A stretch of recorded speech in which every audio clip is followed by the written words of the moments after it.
Hey, pussy, are you still there? I actually admire that you can actually be this fake. And like when the TV comes on, how you can just change. You're the scum of the earth. You don't doubt me, so I couldn't do it. The odds that I couldn't do it. Look at me now. London, pound for pound, headshot, dead. That's it. Yo, what it do, boy? What's happening, man? Welcome back to another episode of Over the Octagon. Fresh off of UFC Vegas 87, Rosenstrike versus Gaziev. Yeah, we can get into a little recap of that. We got a big day of recordings planned. So anybody watching this video, if you're not already, make sure you subscribe to the channel, like the video, leave us a comment, let us know what you think. We got some fighter interviews coming up.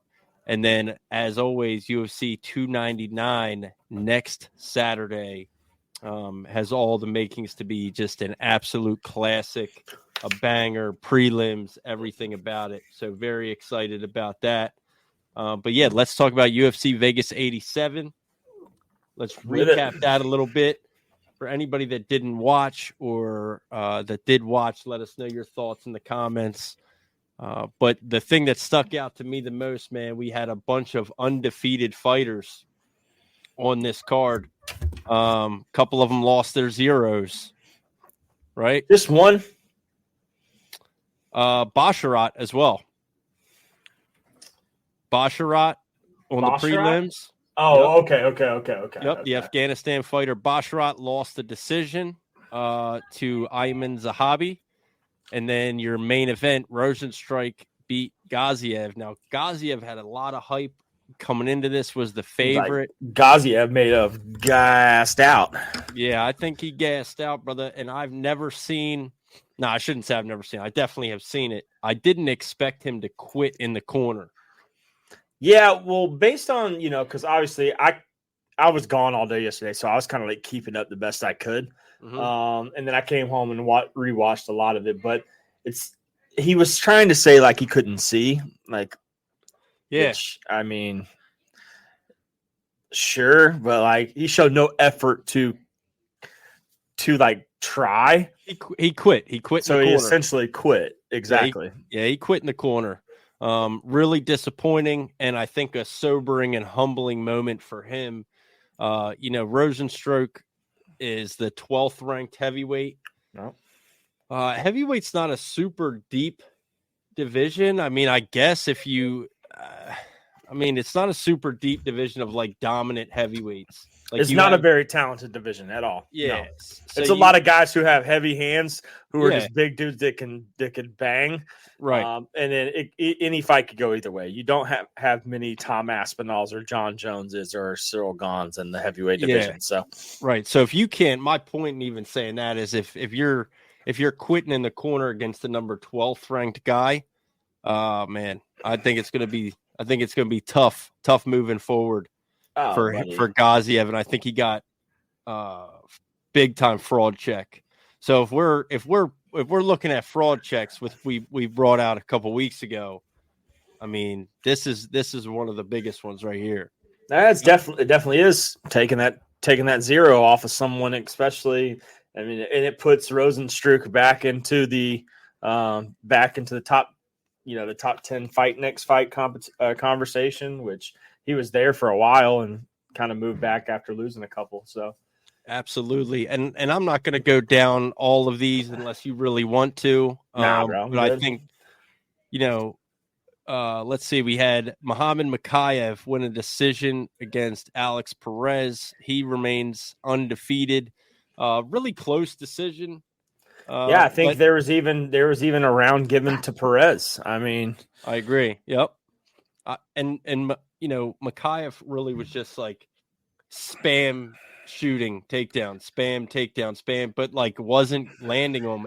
And I almost think when you fail so many takedown attempts, it almost has to go against you. Yeah, like he was 3 for 20. Yeah, that's just absolute crazy, terrible. I'm just gonna say this. Like, I know you guys talked about it earlier, but if you're undefeated and you can barely pull out a 3-round decision against a guy like Alex Perez, who one is a dominant wrestler. He's great, but fights very rarely, has pulled out of many fights before. Mm-hmm. And you're like going on stage expecting a title shot. Like, I feel like what you did yesterday was not deemed worthy of title shot. You know, maybe top 3, but not a title shot right off the jump. No, I think you need to prove yourself. There's many of other guys below you who have proven themselves. Yeah, I mean, the flyweight division can get a little shallow. So I think that's what even puts him on such a short list to be in that conversation. Sure. But yeah, I mean, like, he's got to beat like a Kai Kara France or we just saw is the one. Amir Albazi, Brandon Moreno, Brandon Moreno. He, like, to take away from Brandon Moreno's reign. I mean, yeah, he just lost a close decision to Brandon Royval, in my opinion. Wasn't like, and to be honest, I thought Moreno won that fight, but that's just me. Sure. So to take a guy who was a dominant champ like Moreno and just say like a guy who's 12, yeah, I get he's 12-0, but I mean, his best win to date is Alex Perez, and he lost a round to him and only got 3 takedowns, and he's supposed to be like this elite grappler guy, you know? Yeah, I agree. And like I said, I think when you go 3 for 20, it actually it like hurts you. The 3 that you got, it's like, all right. And because his striking is not bad. I mean, he was having some success striking. Sure. And so it's just, I don't know, something about it felt off to me. I know, you know, everybody has excuses when they have a bad performance and whatever, but I don't know if was hurt or it just didn't look right. Yeah, it looked mad murky, though. If you think about it, though, that's his. Yeah, he's undefeated, but that's his second bad performance in 3 fights. Right. I mean, he almost lost to Filo. He almost got leg locked, and I mean, and yeah, he came back and won. Which respect to him for coming back and winning that fight. But like you're getting close wins against guys who were, you know, not even top 10, and yeah, you're jumping up. I mean, I get it. You're undefeated, sure, but I think we're starting to get to this point in MMA where we see someone 12-0 and we automatically think that they're just fucking God's gift to the martial arts, when in all actuality, and I know this is I'm going to say this, and this is not normal for me to say, but you have a guy like Khabib who did go 28-0, like 29. Yep. 29-0. I'm sorry. So that's double this guy's record plus some. So like that is what you would recognize as an undefeated fighter. Like, there's so many 12-0s out there now. Like, it's almost like becoming normal to see 12-0. We have Vitor Petrino, 11-0, you know? Yeah. Where's his, oh, you're undefeated, let's push you to a title shot. Like, come on. Yeah. Like, we gotta stop looking at the zeros and just start looking at the performances. And I didn't think he performed good enough for a title shot. So I do agree. I do agree. And that brings us to our next undefeated fighter on the card, Umar Magomedov. Sure. Fought Baksat Almakhan, young kid from Kazakhstan, came in 11-1, but made his UFC debut. Against a savage. Yeah, I don't know if there's any harder UFC debuts than the one Baksat just had. And he got respect to him because his stand-up game is incredible. Sure. Yeah. Umar did not want to see him on the feet. Nope. But his wrestling was terrible. Umar really dominated. I would have liked to see a finish from Umar instead of the decision. But, I mean, dude, those scorecards were crazy. There was a 30-25 and a 30-26. Yep. In those scorecards. I mean, for a 3-round fight, like that's just, I mean, he dominated Baksat, but hey, if we're gonna be honest though, that first round, if Umar was not a good wrestler, Baksat would have won that fight because he clipped him hard and he was rocked bad. Yeah. And if he wasn't able to get that single leg and be as good of a wrestler as he is, he may not have survived that first round. Well, and you know what's interesting about that, and since you kind of caught some of this stuff on the back end, you may not have saw this, but they asked him about that. DC asked Umar about that at the end of the fight in his Octagon interview, and Umar was out. Yeah. So he was out, came to, and he said, "Oh, I guess I'm in on a takedown." That's crazy. That's crazy. So, like, he clipped him, knocked him out, or maybe whited out a little bit or something, and then came back and his legs were there, so he grabbed his leg. Like, oh, I guess I'm. I mean, we kind of called that though. I mean, we said that going in that Boxot had a puncher's chance this whole fight. I don't think Almacan is finished at all. Like, you just fed him to the fucking lions and of the bantamweight survived division. 3 rounds without getting finished. Yeah, I mean, he got beat up, but but he's really young too, so I expect to see him again and to see some of those highlight KOs that he's already had in his career. I think Almacan can definitely deliver some more highlight knockouts and TKO performances in the UFC. I'll say this, and before we move to the next one, because this is going to feed into the next one. I was going to say he's going to be a scary guy to KOs. stand and bang with. Boxot is in the future. Yeah. And another guy that's scary to stand and bang with is Steve Erceg, dude. Absolutely. Yeah. So speaking of highlight knockouts, Steve Erceg's boxing is crisp as hell. It's so nice, bro. Matt Snell, it looks really close. Kind of going in that first round, and Snell, like, Snell throws hard, man. Dude, they both throw hard, man. And I know. Erceg's chin, dude. You saw some of those connections there. There was one there was one like combo, like trade off between them two, where both of them caught each other like twice and the straight on the chin, and both of them were just like bam, bam, bam, bam, and then they both walked away like, oh shit, one of us almost got knocked out. That's the thing. The combinations when they were both letting them fly, I really thought in the first round favored Snell. Yeah. And then in that second round, man, it was like that one crisp. He was just dialed. He had seen what he needed to see. I didn't hear anything from his corner, but maybe it's something his corner had noticed and pointed out to him. Because I think it was a left hook. But I mean, it was perfect. It was right on the chin, right on the jaw. And Schnell was out cold. Did you hear? I did see I did see a video on Twitter of the or I guess the ref had walked up to him after. What? That's so savage, dude. He's like, I don't know what looked worse, the punch or you hitting your head on the canvas when you fell.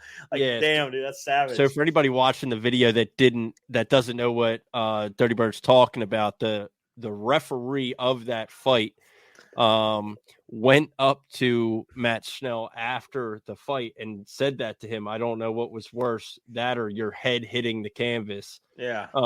Just like, fuck, man, but I'm sure he had no idea what happened. He probably didn't. He was out. He was completely unconscious. So I'm sure he had no idea what happened. But that fight there is what started the main card. Just absolute banger. Prelims, I thought were better than the main card. Sure. Truthfully. Eric Anders, Jamie Pickett, whatever. But Jamie Pickett retires. I don't think that's a big loss for the UFC. But good for him. Decent career, 24 professional fights.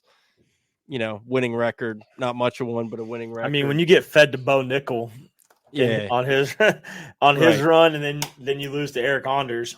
Yep. And then we had, I think, the best fight. Well, maybe not the best fight. Well, actually, yeah, it definitely was the best fight. Oliveira versus Sapaj. Oh, the flying knee off the cage was nice. That fight, Vinicius Oliveira versus Bernardo Sapaj, bantamweight fighters. Oliveira was on Dana White's Contender Series, got a contract in the UFC. Bernardo Sapaj stepped in on short notice to make his UFC debut to take this fight.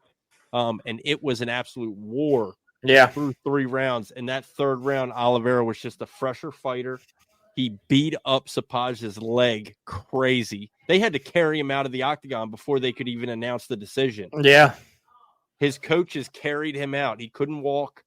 His front calf was just vicious, which is what started the flying knee knockout, right? So he hit him. He kicked him in the calf again, sent Sapaj like stumbling backwards. He couldn't put any weight on it. And Oliveira hit one of the most insane highlight knockouts that we've seen this year. Nasty, bro. Flush on the jaw, folded old boy like a lawn chair. Yep. But again, Sopaj is good, man. He's talented. He looked really good. I mean, he was winning the striking exchange. Yeah, he was looking really good in the first 2 rounds, and he's both these guys are really young, man, and hopefully a knockout like that doesn't kind of derail Sopaj's career. But really good, just absolute insane. That had to be fight of the night, without a doubt. Then we go down to your other prelims. Let's see. Zahabi won the decision over Basharat. Basharat had a lot of hype going into this. And he looked good in the beginning, but then, he just wasn't doing enough. Zahabi was winning, started landing more strikes, ended up edging out the decision.